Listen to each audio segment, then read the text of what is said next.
In last week's vlog, we discussed how neutral tones in a landscape photograph help root the rest of the color palette. If you haven't already, make sure to queue up the previous vlog, Why Neutral Tones Unlock a Landscape's Believability. As a reminder, neutral tones are mostly unsaturated colors that the viewer expects to be grayscale. Potential sources of neutral tones in a landscape might be white clouds, shining water, fog, snow, the moon, and architecture. These are subjects that the viewer expects to be neutral. And by identifying your sources of neutral tones, you can enjoy a lot of artistic flexibility with the photo while preserving believability. In direct opposition to our previous strategy, one of the most powerful uses of neutral tones is to actually alter them to set the overall mood without ruining the already beautiful colors throughout the rest of the image. By editing only neutral tones, you can repair unsightly neutrals or introduce extra drama without affecting the rest of the color palette. However, you have to be extremely careful. As we discussed last time, if you go about altering the neutral tones, it takes very little adjustment to make the photo look fake. That's what we're going to cover in this vlog. We'll revisit a few photos and lay out a loose rubric for choosing an alteration. This is one of the many beautiful lakes in Snowdonia National Park, Wales. I shot this image around 9 or 10, so it wasn't early morning, but the sun was just beginning to peek over the mountains that sit behind this lake. So this beautiful fog was already resting from the early morning, but meanwhile light had started to peek over and started to light it. Now it didn't look this great initially. What came straight out of the camera was a little bit flat because I had to deal with a lot of haze, but even after bringing back some of the amazing color, I had this dilemma. It was either too cold overall or it was too warm. So in an earlier iteration, here's what the photo looked like. It was just kind of cold and dull. I couldn't really figure out what to do with that. On the other hand, after doing some more work, I came up with the opposite problem, and it was simply too warm overall and kind of fakish looking. So what was going on here is that I was only altering the overall white balance, and no matter what I did, I couldn't find a white balance that worked. So this was around 6,000 Kelvin. What I noticed is that the colors looked much better throughout most of the region whenever I used a cooler white balance. But to bring out the drama of the sun peeking through the clouds, I needed really warm clouds. The first step I did is I identified the sources of neutral tones. Pretty much our main source of neutrals here is this fog, and then of course its corresponding reflection here in the water.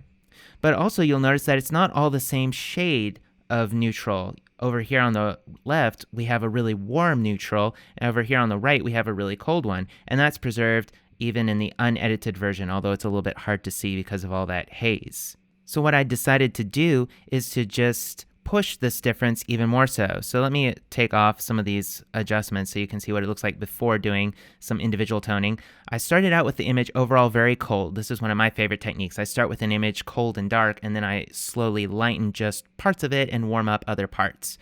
Initially, I started with it very cold, which really helped a lot of the colors and the blues and the cold greens over here come out. But now, of course, the region on the left just kind of looks flat and unsaturated, and that's because the overall white balance doesn't suit this region. So I decided to just push that difference a little bit more so. And then over here, I just absolutely flooded it with warm lights, but I made sure to only get the neutral tones and not any of the mountain range behind it. This mountain range is my main source of cools to contrast with these warms.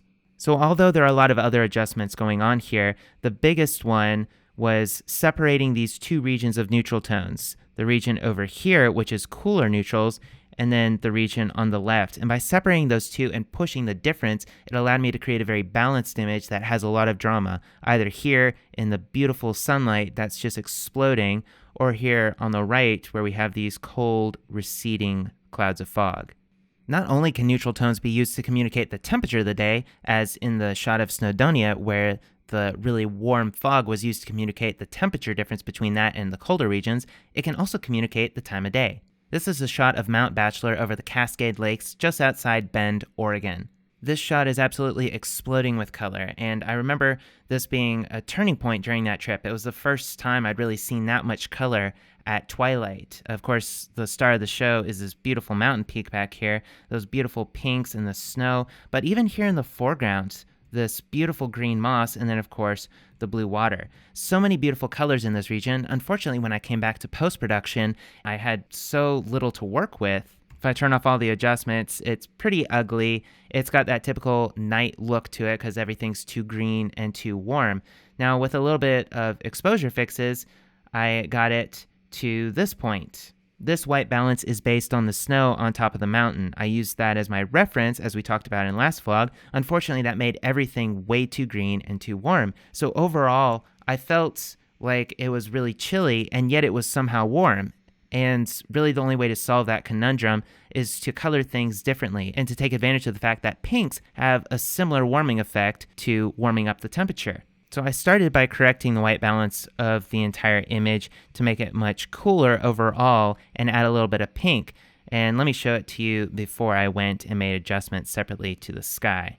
So before I dealt with the sky, of course it's a little bit blown out here, but the main thing to notice is that there's not really a lot of colors to it. However, if we just kind of zoom in here on the foreground, it's got all the right color harmonies. This is where the colors really started to settle. You started to get those crisp greens and pinks and the flowers and the blues. And that's when you know that your overall white balance is just about right, is suddenly colors start to pop.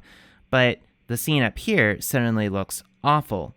So I started adding in some neutral density filters to add pinks and cool it down separately from the rest of the image. So mentally, I tried to step back to the environment. I remember that it was at twilight, so it was getting a little bit chilly. It was perfectly still outside, and it's after twilight, so blue hour's on its way, and there was still this beautiful pink glow lingering on the mountain, but the water has to be crisp and teal. So naturally, that meant that I had to individually edit these two regions, the sky compared to everything else. So I added another neutral density filter up here to the top of the image to bring out some of the pinks. And I also worked a little bit on the snow separately, so that way it still looked relatively neutral, but really the neutral area that I was adjusting most was sort of this halo around the mountain that kind of looks like cotton candy.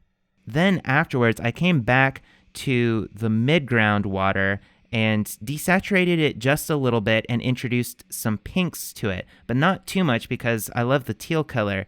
And then I bumped the whites on it a little bit. So whereas last week my purpose was to leave the neutrals untouched and then just alter the colors, in this one I first got all of the surrounding colors correct, and then I came back and separately diagnosed the neutrals so that way it would look natural now that I recovered those colors. In particular up here on the mountain, and then the neutrals here in the midground water, I worked on those separately once I got the rest of the color harmony right and accurate to the setting. Neutral tones have a disproportionate influence on a landscape's believability, and by making slight adjustments, you can increase the drama tenfold without disturbing the color palette.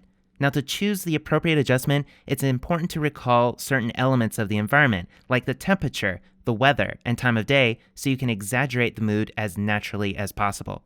Make sure to check out the full write-up on Digital Photography School for more ways to leverage neutral tones in your photography. And don't forget to subscribe to the channel for more digital nomad tips and landscape photography tutorials.